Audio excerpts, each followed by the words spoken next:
Hello everyone, welcome back to my YouTube channel. Myself Anish Wadel और हम immune system वाला chapter discuss कर रहे थे। आज हम बहुत ही important topic systemic lupus erythematosus, जिसको शॉर्ट में SLE बोलते हैं, ये बहुत ही इंपॉर्टेंट टॉपिक है। MCQ पॉइंट ऑफ व्यू से भी इम्पॉर्टेंट है और यूनिवर्सिटी एग्जाम के पॉइंट ऑफ व्यू से भी इम्पॉर्टेंट है। ठीक है, तो चलो आज इसको स्टार्ट करते हैं। स्टार्ट और एंड दोनों ही कर देंगे। देखो, ये एक ऑटो इम्यून डिसऑर्डर है, इतना तो हमें आइडिया है, पर ये multi system auto immune disorder है। ये एक सिस्टम पर ही लिमिटेड नहीं है, ये बहुत ही मल्टी सिस्टम, मतलब बहुत ही ज़्यादा, एक से ज़्यादा सिस्टम को डिस्ट्रॉय करेगा। कैसे डिस्ट्रॉय करेगा वो हम इसके डायग्नोसिस वाले पार्ट में पढ़ेंगे। यहाँ पर देखो, ऑटो एंटीबॉडी होती है ना, वो एंटी न्यूक्लियर एंटीबॉडी होती है, मतलब न्यूक्लियर के अराउंड सारी चीज़ें हैं ना, उनके अगेंस्ट एंटीबॉडीज फॉर्म हो जाएगी और उन्हें किल करेगी। इसको शॉर्ट में ANA भी बोलते हैं। देखो, अगर DNA के अगेंस्ट एंटीबॉडी होगी तो इसको एंटी DS DNA एंटीबॉडी बोलेंगे। फिर हिस्टोन के अगेंस्ट होगी तो इसे एंटी हिस्टोन एंटीबॉडीज बोलेंगे। और देखो, हिस्टोन के अलावा जितने भी प्रोटीन है उनको RNP बोलते हैं, तो उनके अगेंस्ट एंटीबॉडी होगी तो इसे एंटी RNP एंटीबॉडीज बोलेंगे। और सेंट्रोमियर के अगेंस्ट एंटीबॉडीज होगी तो उसे एंटी न्यूक्लियोलर एंटीबॉडीज बोलते हैं। ठीक है, ये आपको याद रखने में ज़्यादा कुछ टेंशन नहीं होगी, ये तो आपको पता ही होगा। अब देखो, ये सारी चीज़ें हैं, अब इसको डिटेक्ट कैसे करेंगे? इसको डिटेक्ट करने के लिए हम ELISA यूज़ कर सकते हैं या फिर लाइन इम्यूनोएसे, ये एक न्यू टेक्निक है, इसको भी यूज़ कर सकते हैं। पर जब भी सबसे बेस्ट टेक्निक जिससे SLE को हम डिटेक्ट कर सकते हैं वो है इनडायरेक्ट इम्यूनोफ्लोरेसेंस एंटीबॉडीज़। ये बेस्ट टेक्निक है जिससे कि हम SLE को डिटेक्ट कर सकते हैं। ठीक है, तो देखो, इसमें अभी तक तो हमने क्या पढ़ा कि ये एक multi system auto immune disorder है और ऑटो एंटीबॉडी है वो एंटी न्यूक्लियर एंटीबॉडी है, जिसे हम शॉर्ट में ANA भी बोलते हैं। और अगर इसको डिटेक्ट करना है तो 3 मेथड यूज़ कर सकते हैं। एक है ELISA, लाइन इम्यूनोएसे, और इनडायरेक्ट इम्यूनोफ्लोरेसेंस एंटीबॉडी। उसमें से न्यूअर टेक्निक है लाइन इम्यूनोएसे और बेस्ट टेक्निक है इनडायरेक्ट इम्यूनोफ्लोरेसेंस एंटीबॉडी। ठीक है, अब इसके आगे पैथोफिजियोलॉजी और डायग्नोसिस की तरफ चलते हैं। देखो, पैथोफिजियोलॉजी मैंने आपको SLE हाइपर सेंसिटिविटी पढ़ाता था ना, तब टाइप 3 हाइपर सेंसिटिविटी में इसको एग्जाम्पल लिखाया था कि SLE है वो टाइप 3 हाइपर सेंसिटिविटी का एग्जाम्पल है। तो इसकी pathophysiology basically type 3 hyper sensitivity ही है, जो हम ऑलरेडी पढ़ चुके हैं। देखो, टाइप 3 हाइपर सेंसिटिविटी में क्या होगा, एक नॉन स्पेसिफिक एंटीबॉडी होगी। नॉन स्पेसिफिक इसलिए क्योंकि इसको बी सेल्स ने प्रोड्यूस किसी और काम के लिए किया था, पर ये किसी और एंटीजन पे जाके अटैक कर देगी अगेंस्ट सर्कुलेटिंग एंटीजन। वो एंटीजन सर्कुलेट कर रहा होना चाहिए, वो फिक्स एंटीजन नहीं होगा, सर्कुलेटिंग एंटीजन होगा। तो अगर देखो, ये एंटीजन और एंटीबॉडी का कॉम्प्लेक्स फॉर्म हो गया तो ये अब अलग अलग ऑर्गन्स में जाके डिपॉजिट होने लगेगा, और जैसे ये अलग अलग ऑर्गन्स में जाके डिपॉजिट होने लगेगा वहाँ पर इन्फ्लामेशन देखने को मिलेगा, और इन्फ्लामेशन देखने को मिलेगा जिसकी वजह से टिश्यू डैमेज होगा कई सारे ऑर्गन्स में। ठीक है, देखो, एंटीजन और एंटीबॉडी का कॉम्प्लेक्स फॉर्म हुआ, और यहाँ पर एंटीबॉडीज कौन कौन सी होती है? Mainly anti DS DNA antibody होगी और एंटी स्मिथ SM एंटीबॉडी होगी। ये है हॉलमार्क ऑफ SLE, ये याद रखना। ये दोनों एंटीबॉडीज है वो है हॉलमार्क्स ऑफ SLE।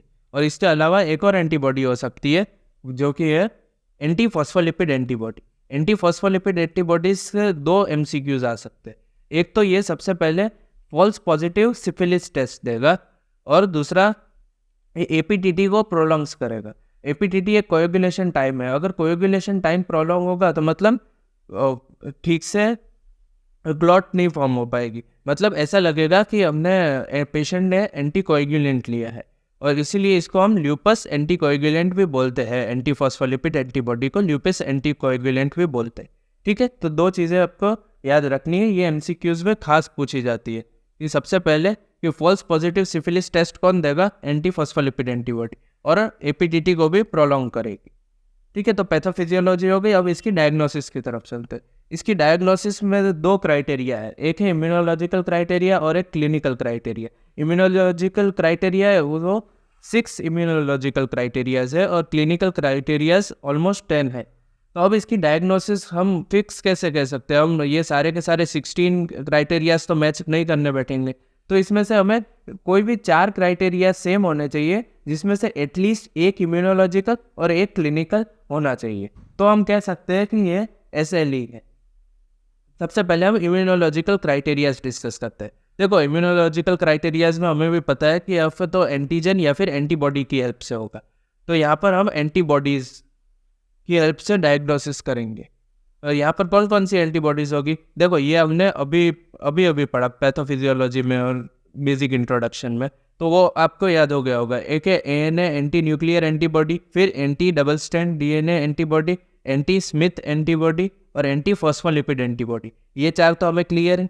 इसके अलावा देखो ये दो क्राइटेरिया भी ध्यान रखो कि कॉम्प्लीमेंट का लेवल डिक्रीज होने लगेगा।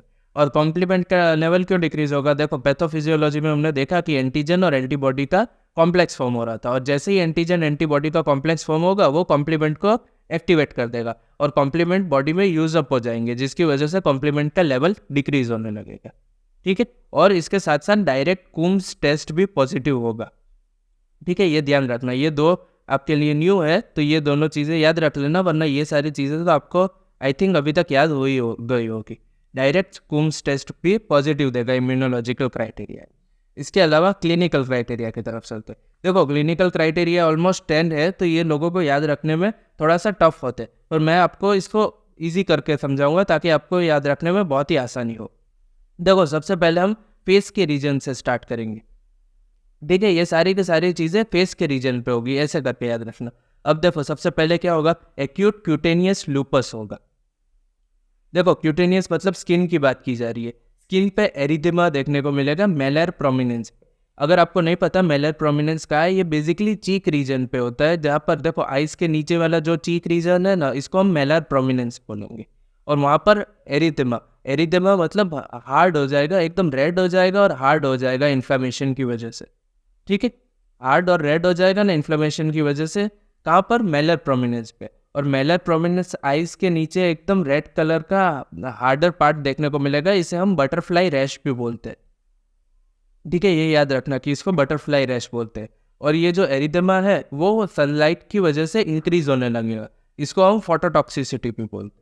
ये दोनों चीज़ें आपको याद रखना इंपॉर्टेंट है एक्यूट क्यूटेनियस लूपस में, कि मेलर प्रोमिनेंस पे देखने को मिलेगा, जिसे हम बटरफ्लाई रैश बोलेंगे, क्योंकि एकदम बटरफ्लाई की तरह ही देखने को लगेगा। जो भी पेशेंट को SLE होगा ना, तो उसका फेस एकदम बटरफ्लाई रैश की तरह देखने को मिल जाएगा, और ये सनलाइट में इंक्रीज होने लगेगा, इसलिए इसको हम फोटोटॉक्सिसिटी भी बोलेंगे। अब देखो क्रोनिक क्यूटेनियस लूपस, ये एक्यूट से इस तरह डिफरेंट है, क्योंकि यहाँ पर एरिथेमा तो देखने को मिलेगा, पर यहाँ पर स्केली इरप्शंस भी देखने को मिलेंगे। यहाँ पर बटरफ्लाई रैश नहीं होगा, यहाँ पर डिस्कॉइड रैशेस देखने को मिलेंगे। ठीक है, ये चीज़ें फेस के अराउंड हो रही थी। अब ओरल और नेजल अल्सर्स देखने को मिलेगा, मतलब ये भी अराउंड हमारे फेस के अराउंड ही बात की जा रही है। ठीक है, ओरल और नेजल अल्सर्स देखने को मिलेंगे। फिर नॉन स्कैरिंग एलोपेशिया देखने को मिलेगा। देखो एलोपेशिया का मतलब होता है हेयर लॉस, और वो भी इन्फ्लामेशन की वजह से। तो बहुत ज़्यादा इन्फ्लामेशन होगा, जिसकी वजह से उस रीजन के बहुत ही ज़्यादा हेयर लॉस देखने को मिलेगा, और जो हेयर्स वहाँ पर रिमेन भी कर जाएंगे वो बहुत ही ज़्यादा थिन और फ्रेजाइल होंगे। ठीक है, इसको नॉन स्कैरिंग एलोपेशिया बोलते हैं। देखो ये चार फीचर्स जो मैंने अभी आपको एक्सप्लेन किया ना, ये हमारे फेस से रिलेटेड है। अब हम देखो क्या करेंगे, फेस से नीचे चले जाएंगे। देखो फेस से नीचे मतलब आएंगे तो लंग्स और हार्ट की तरफ आएंगे। ठीक है, तो लंग्स और हार्ट की तरफ आएंगे, वहाँ पर सीरोसाइटिस देखने को मिलेगी, मतलब इन्फ्लामेशन प्लूरल और पेरिकार्डियल कैविटी में इन्फ्लामेशन देखने को मिलेगा। ये प्लूरल और पेरिकार्डियल कैविटी में इन्फ्लामेशन होगा, उसकी वजह से इडिमानाई इफ्यूजन्स देखने को मिलेंगे, प्लूरल या फिर पेरिकार्डियल इफ्यूजन्स देखने को मिलेंगे। अब इससे थोड़ा और नीचे चलते, थोड़ा और नीचे चलेंगे, वहाँ पर किडनी आएगी। किडनी में ल्यूपस नेफ्राइटिस देखने को मिलेगा। देखो ल्यूपस नेफ्राइटिस में क्या होता है कि परसिस्टेंट प्रोटीनूरिया देखने को मिलता है। ठीक है, और इसको बहुत ज़्यादा डिटेल में पढ़ने की ज़रूरत नहीं है, इसको इतना ध्यान रखो कि ल्यूपस नेफ्राइटिस देखने को मिलती है। फिर और नीचे चलेंगे तो जॉइंट्स की तरफ आएंगे, और जॉइंट्स में नॉन इरोजिव साइनोवाइटिस देखने को मिलेगा, मतलब जॉइंट्स स्वॉलन कर जाएंगे, और वहाँ पर इफ्यूजन्स प्रेजेंट भी हो सकता है, कुछ कुछ केसेस में नहीं भी हो सकता है।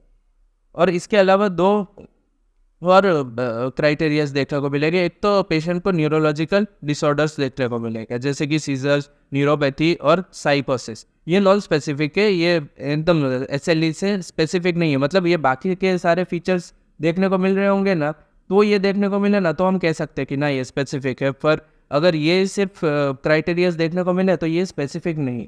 और पैनसाइटोपिनिया देखने को मिलेगा। पैनसाइटोपिनिया मतलब ब्लड के सारे कंपोनेंट्स हैं ना, उनका लेवल डिक्रीज हो जाए। पीनिया का मतलब डिक्रीज करना ही होता है। देखो आरबीसी का लेवल भी डिक्रीज हो जाएगा, डब्ल्यूबीसी का लेवल भी डिक्रीज हो जाएगा और प्लेटलेट्स का लेवल भी डिक्रीज हो जाएगा। जो प्लेटलेट्स का लेवल डिक्रीज होता है उसको हम थ्रोम्बोसाइटोपिनिया बोलते हैं। ठीक है, तो ये 10 क्लिनिकल क्राइटेरियाज थे।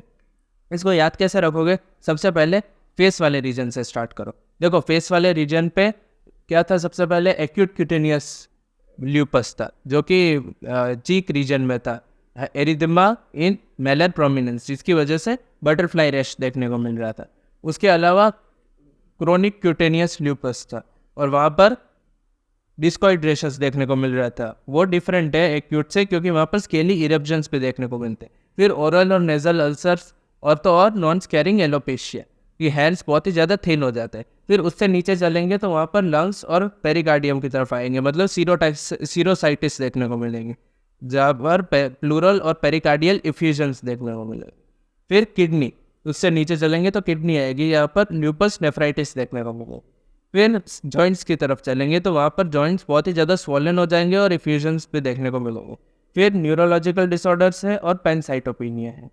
ठीक है, तो this was all about SLE. इसका डायग्नोसिस कैसे करना है, इसकी पैथोफिजियोलॉजी और इसके बारे में जितना आपको जानना चाहिए था मैंने पूरा का पूरा कवर कर दिया है। तो आई होप कि आपको एसएलई समझ में आ गई हो। अगर आपको मेरे लेक्चर से हेल्प हो रही हो तो आप अपने फ्रेंड्स के साथ भी मेरे लेक्चर शेयर कर सकते हो। Thank you so much for watching.